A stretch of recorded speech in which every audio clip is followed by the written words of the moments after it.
Does this work? Okay. All right.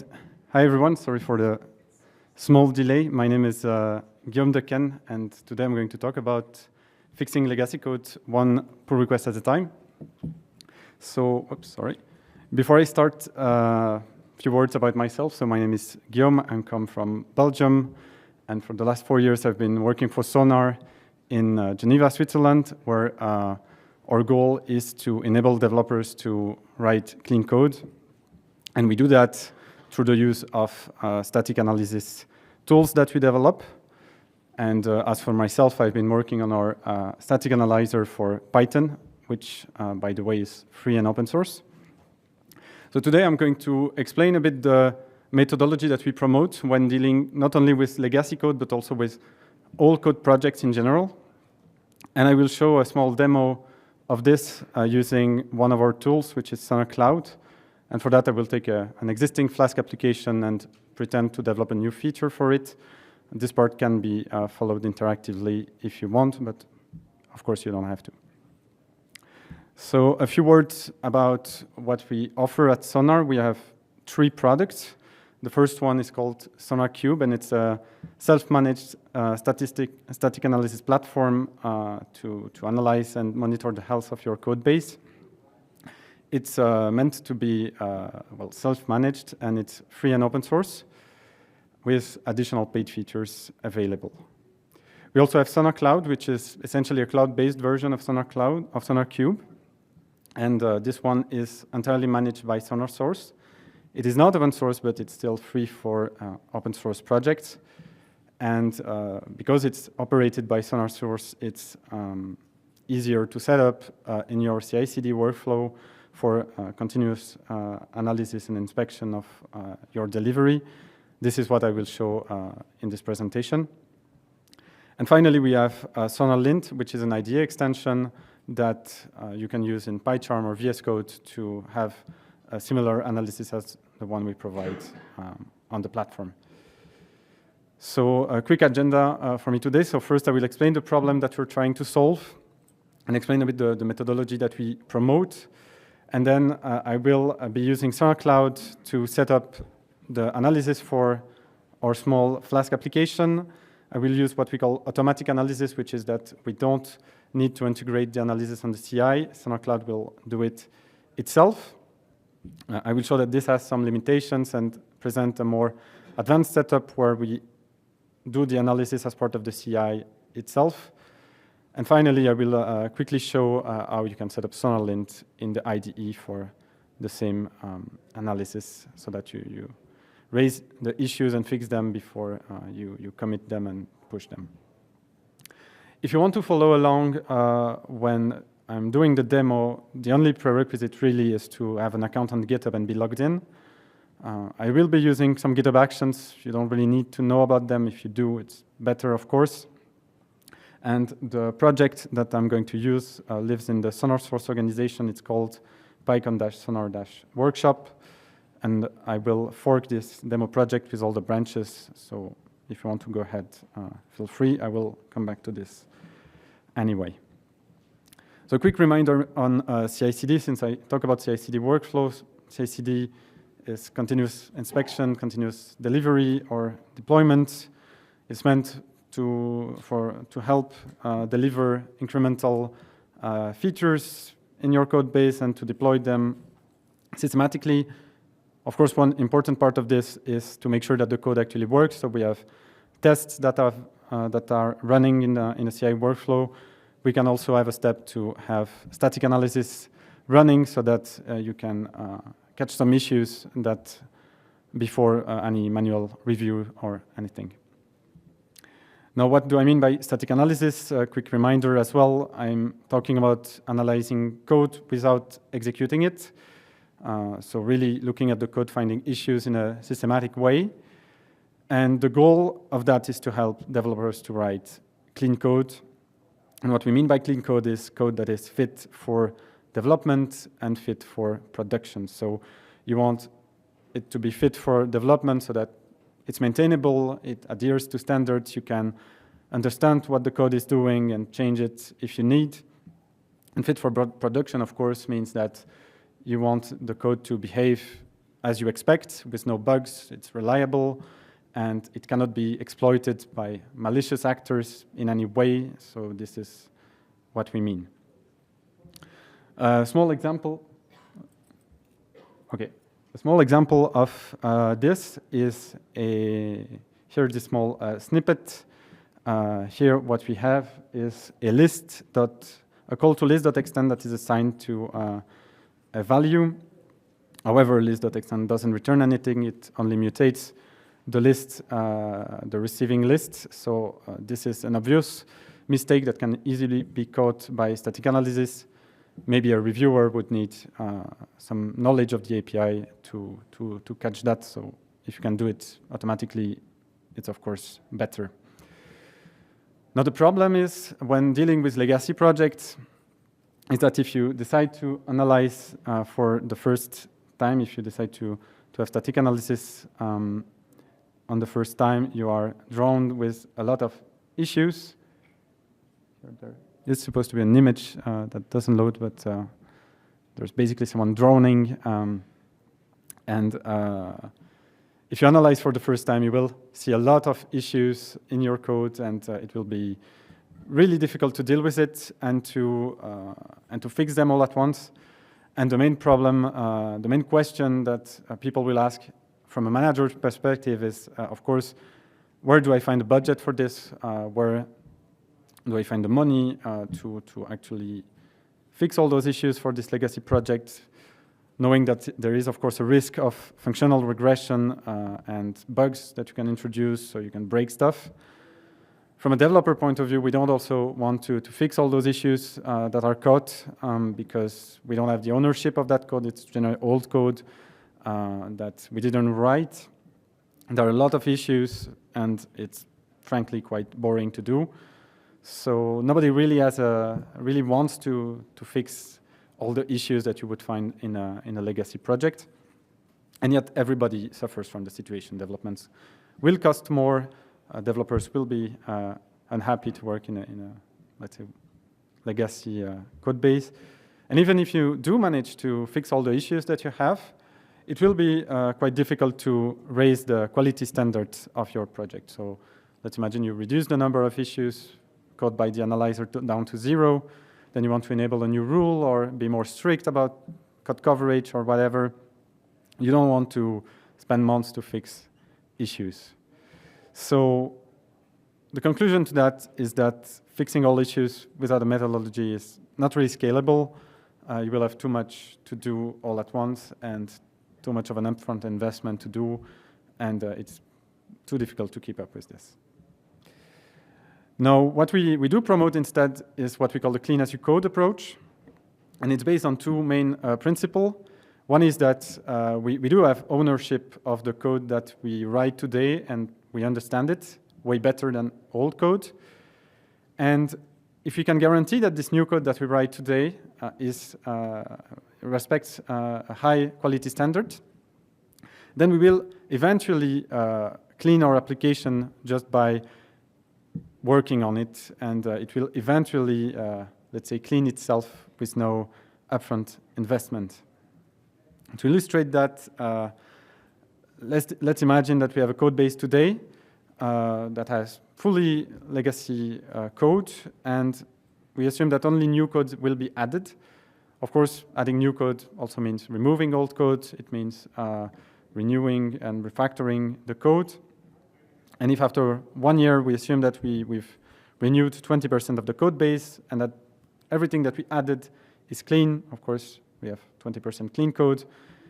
Again, after 5 years, if we assume that we've rewritten 50% of the application, that's 50% clean code, and that's how we will lean towards a more clean code base with no upfront investment. Okay, now I will illustrate this with my small demo.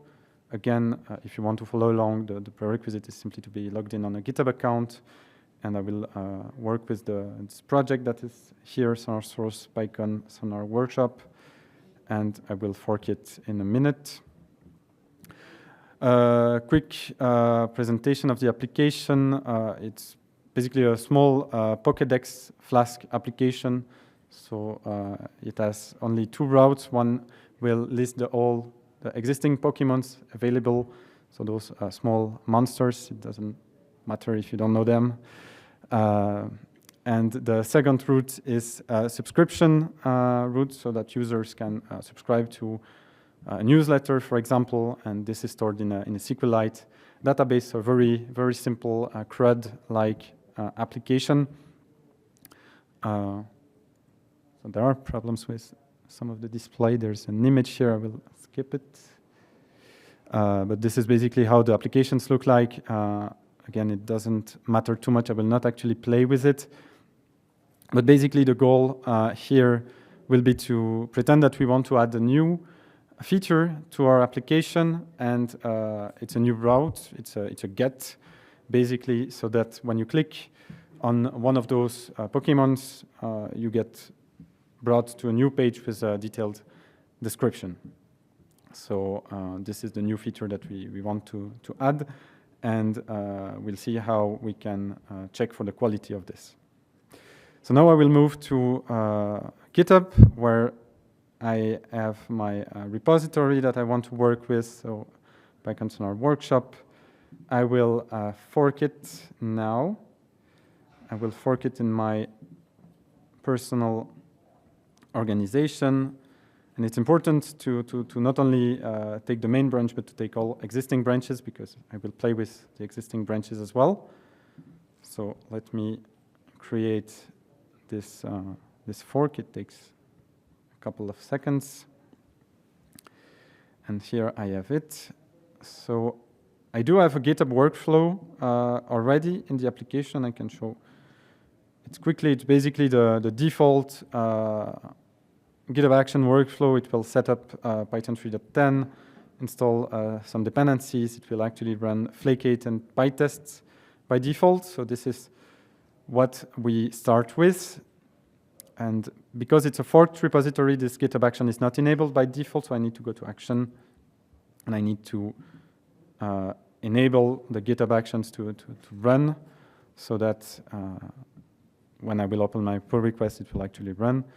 And now what I will do is to open a pull request from my feature branch to my main branch. So I go to pull request, and I will open a new pull request.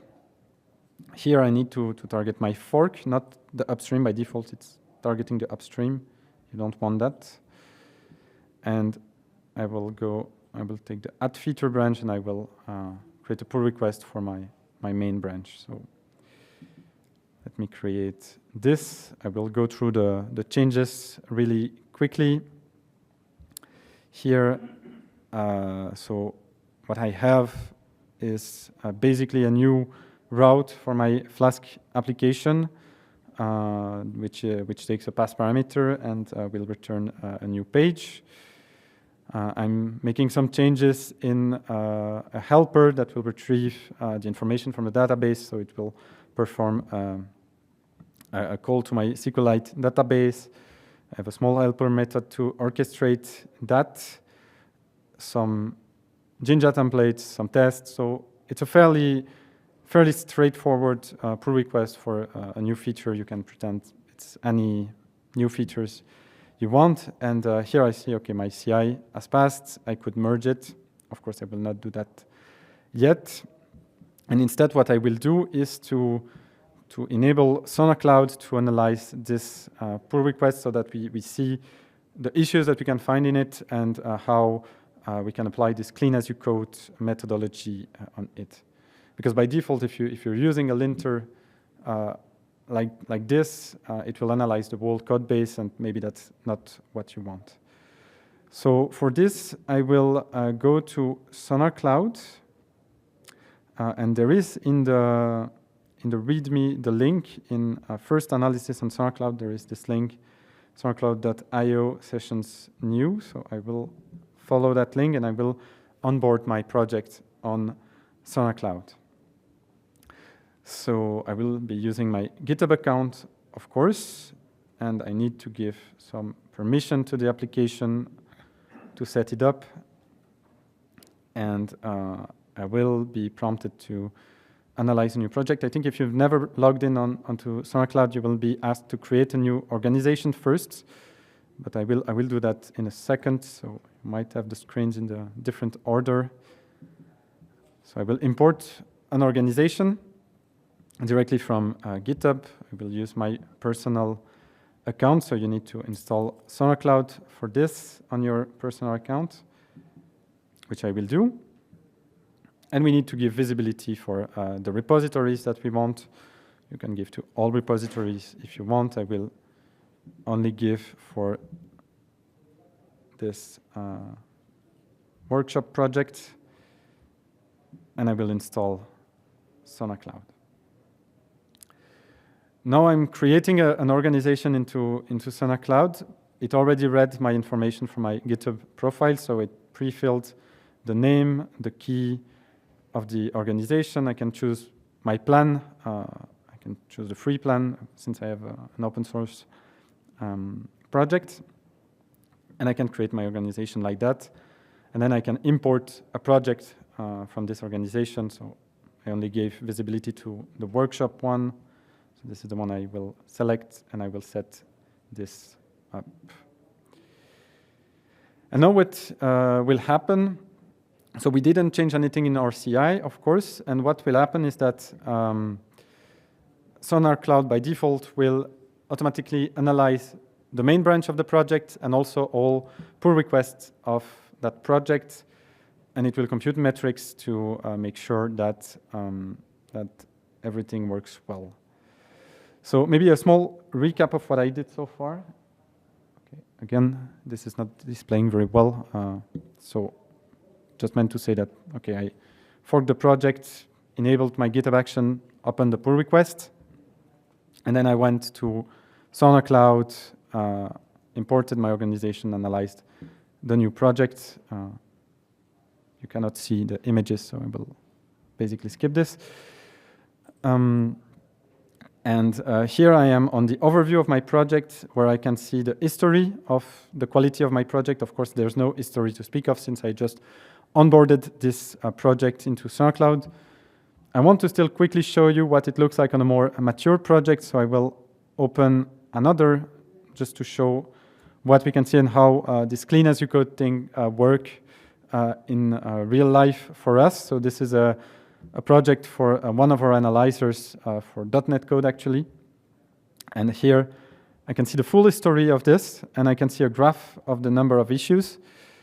And what I want to highlight here is that this is exactly what I was talking about with this clean as you code and this raising quality standards, which is that here we have the number of issues over time, and we can see all those big bumps into the number of issues, which actually represent moments in time where the team decided to change the quality profile to enable more rules. And basically what they say is that they don't really care about the number of issues that they find. So here we go from, I don't know, 150 to 1,600 issues. And what matters is that over time, this number tends to decrease until the next big spike, which generally comes from enabling new rules. But generally, the tendency is to basically go down with time, one pull request at a time. This is a real project, so of course it's a bit messy. Here we have a lot of stuff where the team played with configuration, but still the overall thing remains the same, that issue number tends to decrease over time thanks to this approach. Now coming back to my dashboard, here I have several things that I can see. The first thing is that I can see the quality of my main branch with all the issues that are found on the main branch of the project. I can also see the issues on the new code since the last version if I set up a new code definition, which I haven't done here. And what's interesting is that I can go to pull requests, and I can go directly to my pull request here that has been analyzed automatically. And here I see the dashboard that relates to this pull request. And this is where we will enforce that only the new code that we add is clean through the concept of what we call a quality gate, which is basically a set of metrics and a set of conditions that we will look at the code for. And if the conditions are satisfied, then the quality gate will be passed, and the pull request can be merged from a quality standpoint. And of course, if it's failed, then there are issues to fix. And this is divided into several categories. I will go through them quickly. So first, we have the reliability category, which relates to bugs. Here, of course, we don't want bugs, so this category will be failed as soon as there is one bug that is detected. Now let's see an example of those bugs. So we can click on the number to get a filtered view of the bugs that we have. You have the issues that are here, and if we click on them, I can see in context what the issue is. So here it's a fairly simple and straightforward bug. We're trying to raise a string. In Python, we should raise exceptions, not string. Otherwise, we get a type error. So this is fairly straightforward. You get to interact with the issues if you want. You can actually change the status or report it as a false positive if you think it doesn't make sense, or just say, okay, I won't fix this. I intended to do this, which maybe is not the case for a bug, but let's pretend. You can also get a detailed description of the issue so that you understand it a bit better. If you don't, for more complex issues, that might make sense. And yeah. So this is a simple issue that we can find. Now let me move on to another issue here, which involves multiple locations. So in this case, we're calling a function that is called isPikachu with one argument. But in fact, this function is defined to receive two parameters. So of course, there's a mismatch. It's again fairly straightforward issue, but this is just to show that you get this information of issue locations so that you get the issue in context, and the context is provided as well. Now let me move back to the summary to talk a bit more about the security issues that we can find as well in the code. So in this case, what SonarCloud is doing is called taint analysis. So it's trying to look for data flow between the entry points of the application and the sensitive actions that you could perform. So in this case, for example, reading into a database.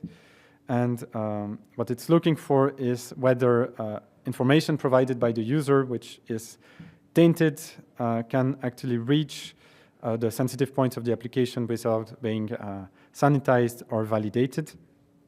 So let's see an example of this. Here we have two issues. I will select the first one, and it says change this code so to construct SQL queries from user-controlled data.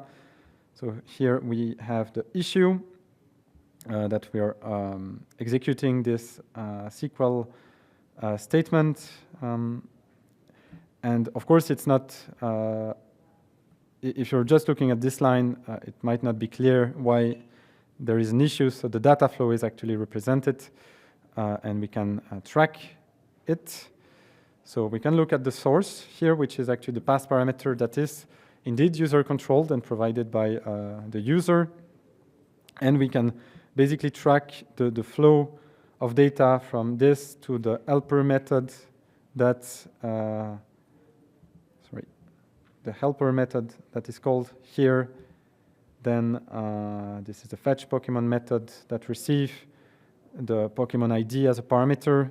We call our connection wrapper get single Pokemon with this value. And here we see that it's again received as a parameter.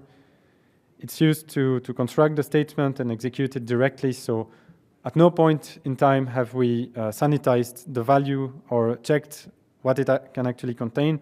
And this is why SonarCloud will raise a vulnerability issue, because in this case you can actually change the SQL statement that will be executed, and this is of course something you don't want to happen. Now, the second issue that has been detected here is very similar. I will go through it quickly. So again, we have the same source, the same Pokemon ID that is provided as a parameter. It is sent to this render template method, and here it's actually passed in the dictionary for that template. And we see that in the HTML, we don't have auto-escaping enabled for this example. And because of that, we are sensitive to a reflected XSS vulnerability.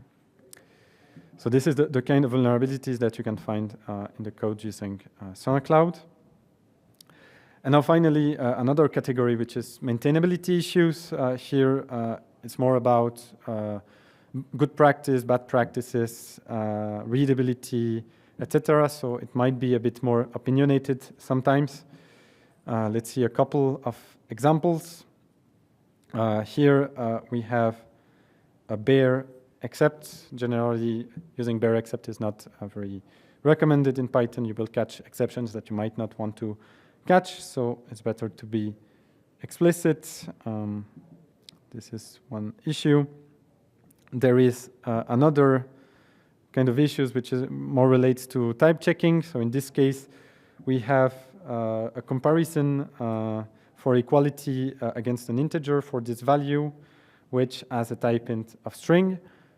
This comparison will never be true if the type int is respected. Here, SonarCloud is being a bit conservative, knowing that type hints are not enforced. So it will raise a code smell for the inconsistency, but not a bug. So sometimes code smells can still be bugs, in fact. And finally, we have another one which is more stylistic, where okay, you can merge two if statements to make code more concise. This is again something that might be a bit more opinionated, and in this case, saying that you don't want to fix the issues or disabling the role depending on your use case might be interesting. Finally, another type of issues that we have is security hotspots. In this case, this is about code that is sensitive from a security perspective, but there might not be an actual issue to speak of, so it needs to be reviewed, and it's more context dependent. So we don't have one in the pull request. There is one in the main branch that I can show. There are two actually. I want to show this one. So for example, here we're using a regular expression that is vulnerable to catastrophic backtracking. In this case, we're using it with user input in our Flask application directly, so it might actually be vulnerable for a denial of service. In some contexts, this might be an acceptable, well, maybe this regex is not acceptable, but a polynomial runtime for a regular expression might be acceptable in some cases. So in this case, SonarCloud is, again, being a bit conservative by saying that this is a hotspot and not a vulnerability or a bug. The same thing goes for using anything that relates to cryptography, for example. In some contexts, it's sensitive, in some it's not. So this is what security hotspots are for. Coming back to my pull request, there is something that is missing right now, which is coverage information. So as I said, right now, the only thing that happened is that SonarCloud read the data from this GitHub repository and analyzed the code. And this is static analysis, so there is no code execution at all, or at least not the user code. And so it cannot compute things like code coverage information. And for that, actually what you need to do is to compute it yourself and to provide it to the SonarCloud scan.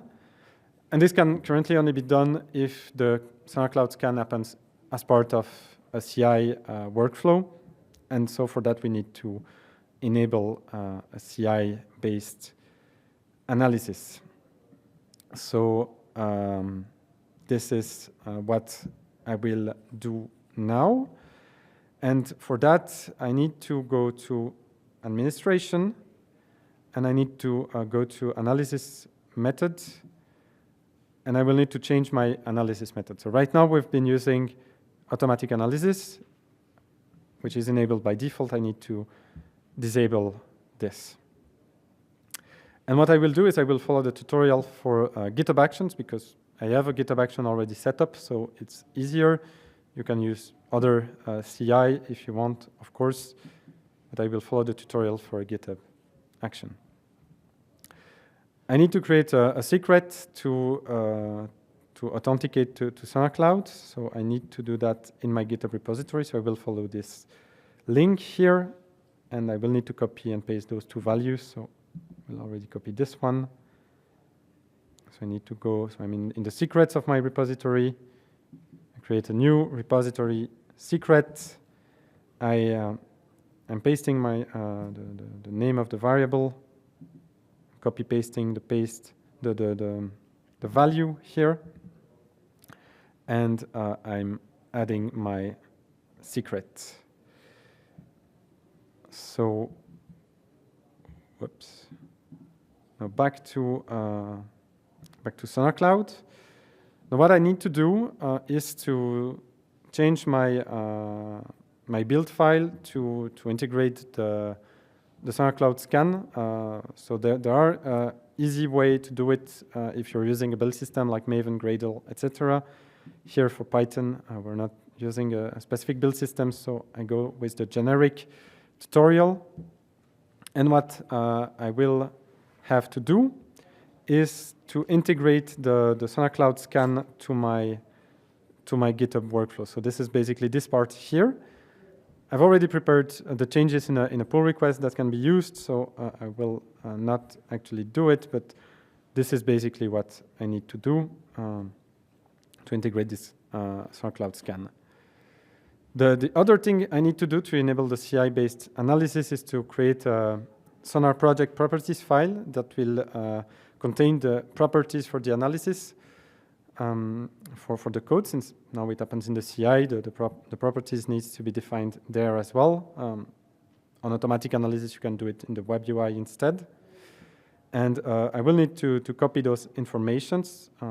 They're not in my pull request yet, so I will already copy this. And now I will go back to my repository to make those changes. So for that, I will go back to pull requests again.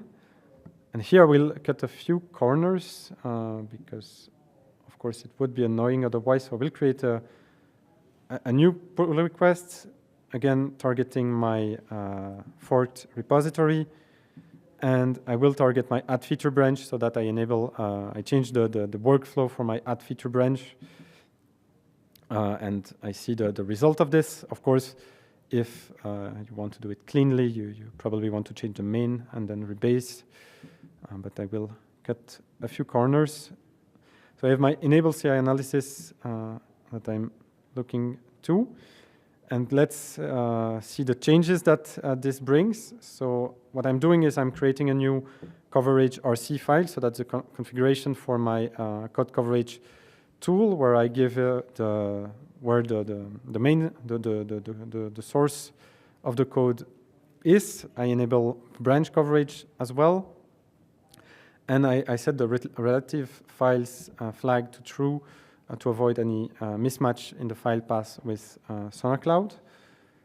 And I'm changing a bit my GitHub action here. So now I'm not running just simply PyTest. I'm running PyTest cov to compute the coverage information, for which I create an XML report. And I use the configuration that is already defined here. And I add this SonarCloud scan after I've computed the coverage. The secret, the GitHub token will be provided automatically. The Sonar token is the one we've created just now. And here I have my project properties that are here with the placeholders. If you want to do this yourself, you need to replace this with your project key and organization key. I pasted mine. I copied mine already, so I will change it here.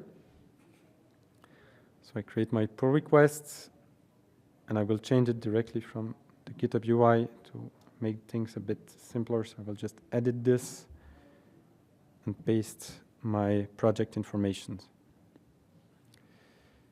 I can commit this directly and merge this pull request so that my changes are taken into account.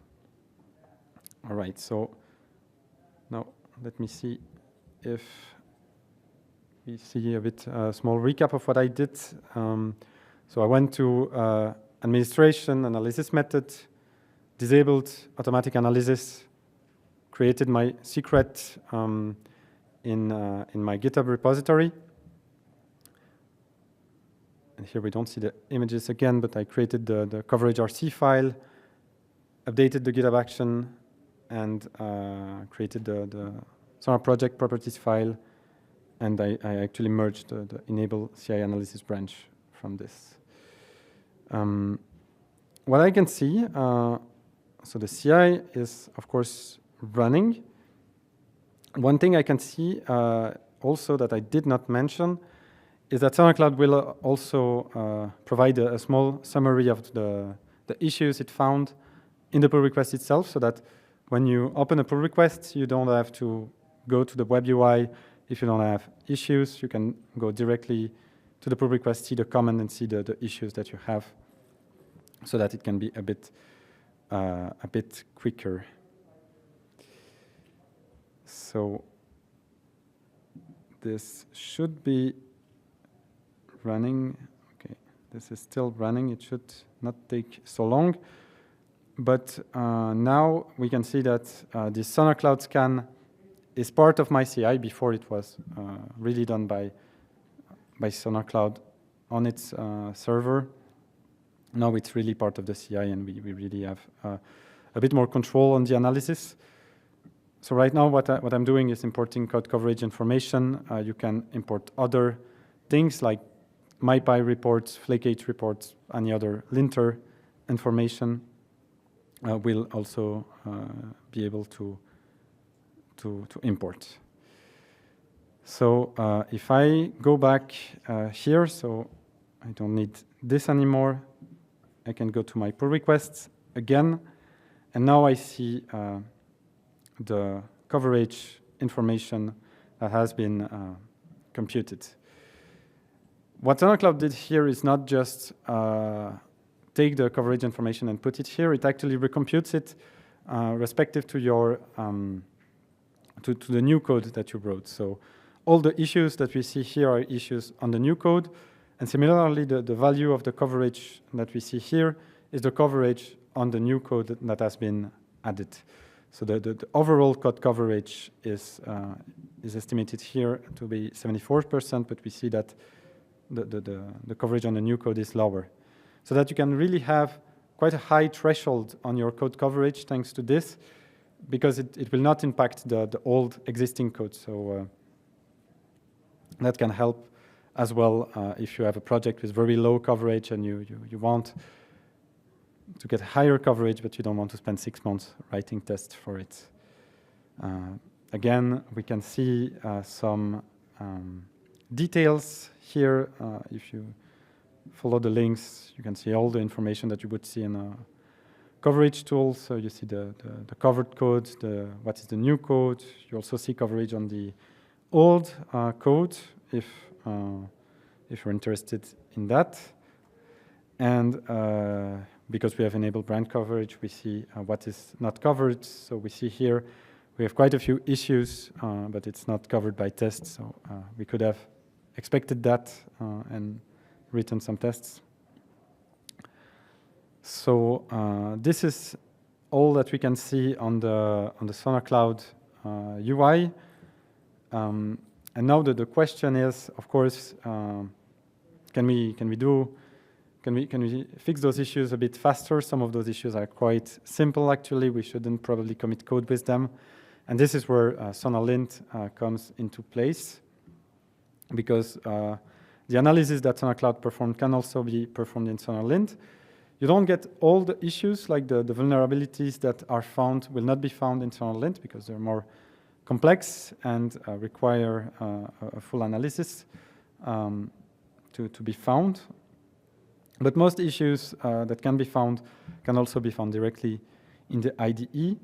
So I already prepared my project, or at least a copy of this project, to show how this would work. So here I'm on the main branch, actually, and I can go to plugins and install SonarLint. So in this case, I already installed it, so I will just enable it. But of course, we can install it.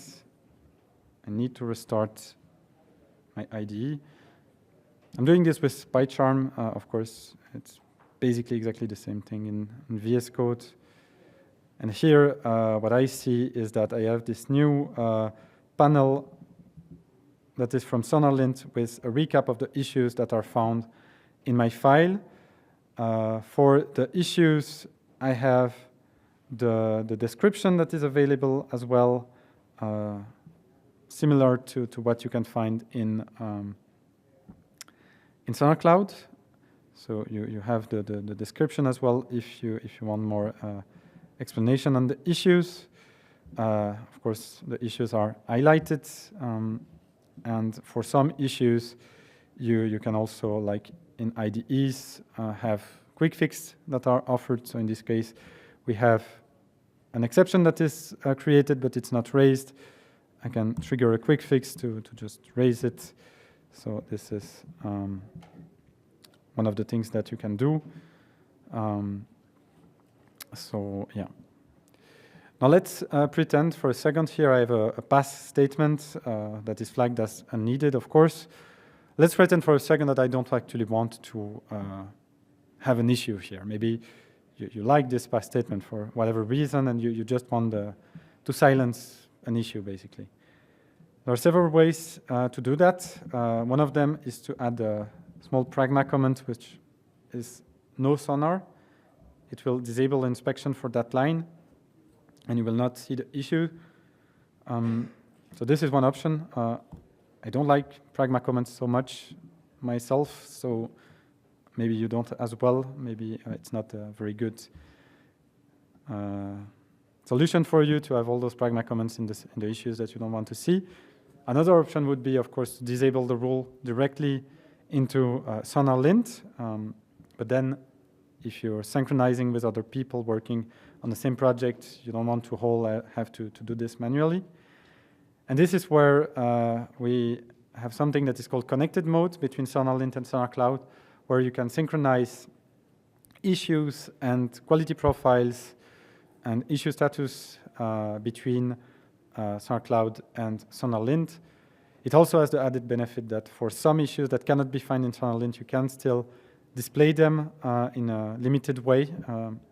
This is still rather new, but it's something that we've been working on so that you can still see vulnerabilities in the IDE.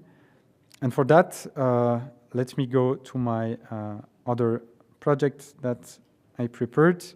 And let's pretend I want to silence my pass statement here. So I go to my maintainability issues. I go to the issue I want, and I will flag it as a won't fix. I'm asked for a comment to why I want to fix this issue. I can put whatever here. Now my issue is silenced from this setup. And now what I can do is connect my SonarLint to my SonarCloud. I can do that by going through this toolbox here and select bind project to SonarCube or SonarCloud. And here I will be asked to configure a connection, which I will do. I will add a new connection. I will call it workshop. And I'm asked for a token again to authenticate with SonarCloud, so I can just follow this to create one.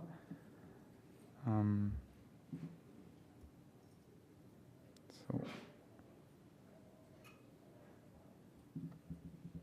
I will create my token here. I will copy it. I will paste it. And now I'm authenticated with SoundCloud. I will select my organization. In this case, it's not on my personal organization, so I select the one that is relevant. And now the connection should be good to go. So I can select it. I need to also choose the project on which I'm synchronizing. So I select the project. And here, what it will do also is synchronize the analyzer version between the two, between SonarLint and SonarCloud, because there might not be the same analyzers running. And now I see that this pass statement is not flagged anymore. It's still here. I think I need to just reload the... Okay, here I see that it's completely disappeared. So my pass statement that I wanted to keep, I get to keep it.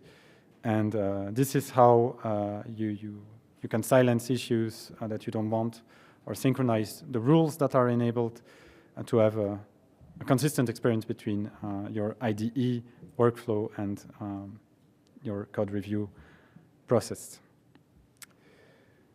All right, so this is all that I wanted to share today, so a few words to conclude.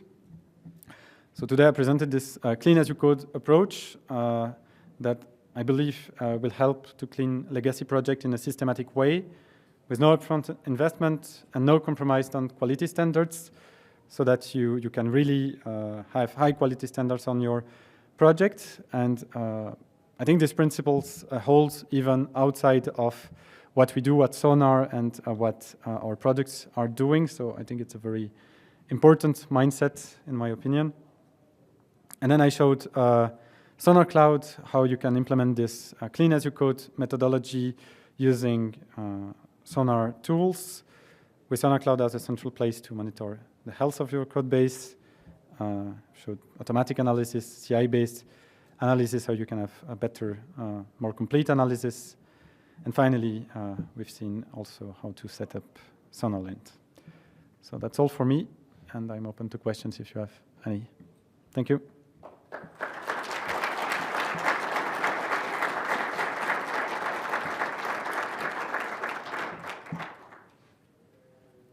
Yes? Have you guys ever thought about, like with that coverage report that calls out which lines in the new code need to be tested, using like an AI to suggest the tests? No, by the way, I think there's a microphone. Is it meant for the questions, so that they're recorded? Okay, can I ask you to repeat the question there so that it's...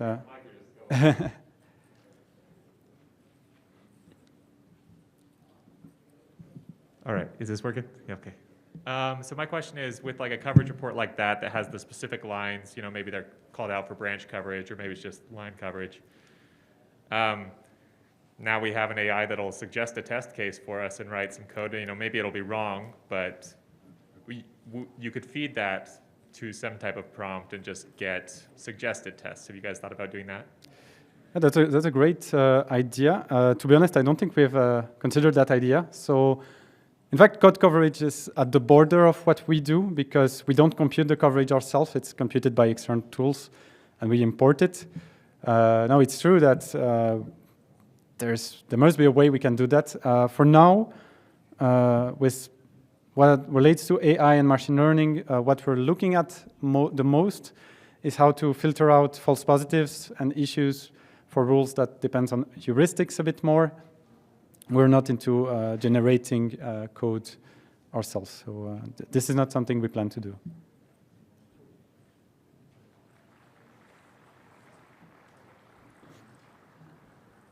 Any other question? Yeah. Just a short question. You demonstrated a little bit earlier silencing some of the issues that SonarCloud detected on a particular PR.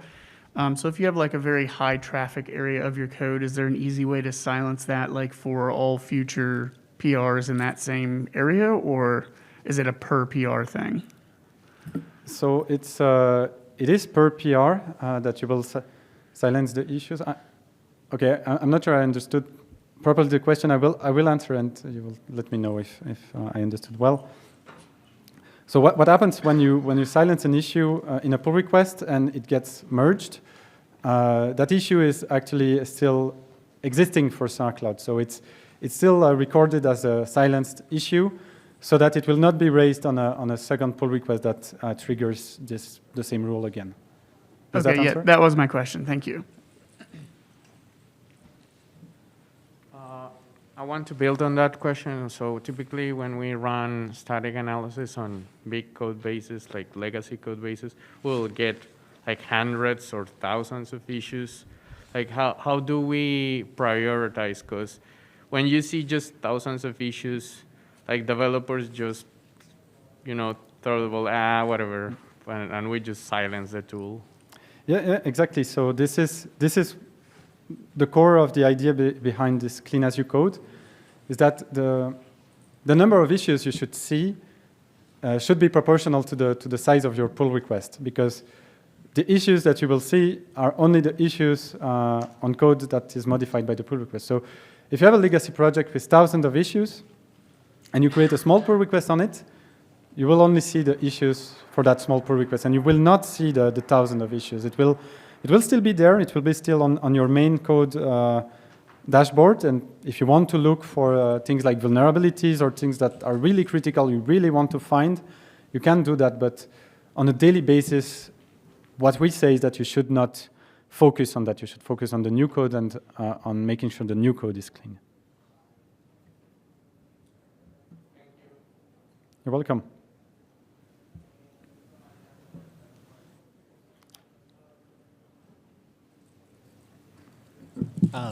For private repositories, what kind of data does SonarCloud keep during the analysis and after the analysis in like the paid tier?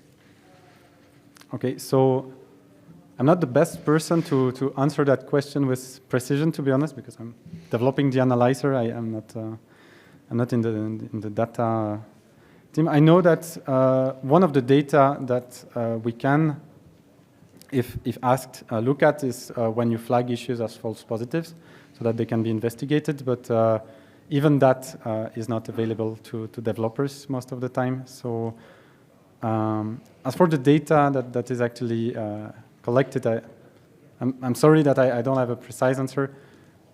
If you want to know a bit more, maybe you should reach out to the better people to answer this. If you are concerned about this is what SonarCube is also about, because SonarCube is free and open source, and even with paid versions, it's on-premise, so we have access to zero information. Okay, thank you very much.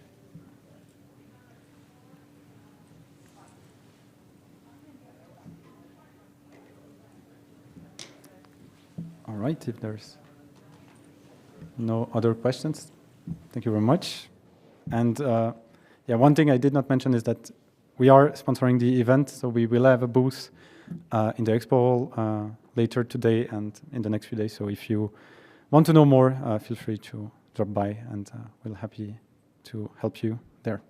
Thank you.